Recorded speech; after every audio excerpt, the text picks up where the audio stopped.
Jane Harman is a former Democratic Congresswoman from California, chair of the Commission on National Defense Strategy, and former president and CEO at the Woodrow Wilson Center. It's good to see you. Congresswoman, when you couple this with a pause in military aid, what's the impact?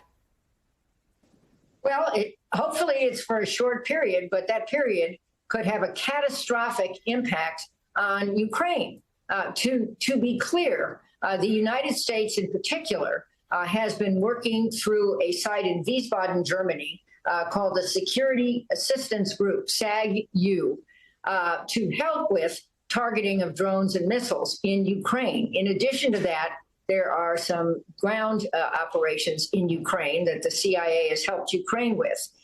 If Ukraine goes dark and isn't able to target drones and missiles and isn't able to understand when there are incoming drones and missiles, they're totally vulnerable.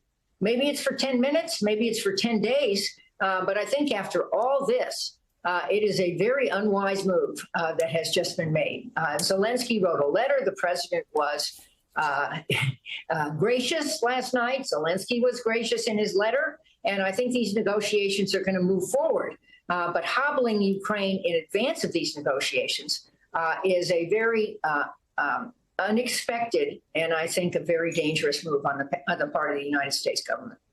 You mentioned the letter. Let me play exactly what the president said last night, because he did quote from the letter he received from President Zelensky. Here it is.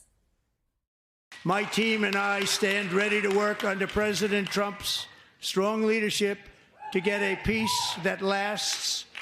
We do really value how much America has done to help Ukraine maintain its sovereignty and independence. I appreciate that he sent this letter.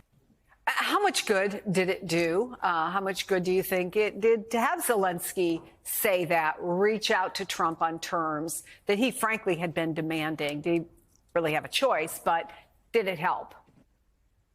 Well, I hope so. I mean, Trump was gracious. It's very hard to predict his personal actions, but the goal is to end this war on terms that are favorable to Ukraine.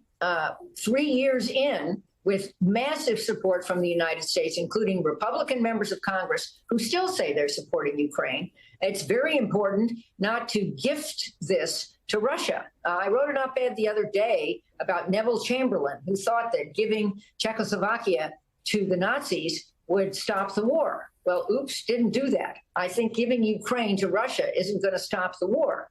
And then President Trump will be condemned, I think, for losing Ukraine. There's a better way to do this. And Zelensky's ready. And I think the countries of Europe who met with him this weekend are ready to increase aid, to increase terms that Trump wants, to sign this agreement on the critical minerals, and to set up a way in which Donald Trump is a peacemaker. I think that's what he wants. I mean, if he's searching for the Nobel Peace Prize, it seems to me a bad way to go is, first of all, to say that Europe isn't relevant to these negotiations. The Nobel Peace Prize is awarded in Europe, but also to set up conditions where Ukraine might lose. I think that would be devastating for freedom, for Ukraine, for Europe, and for us.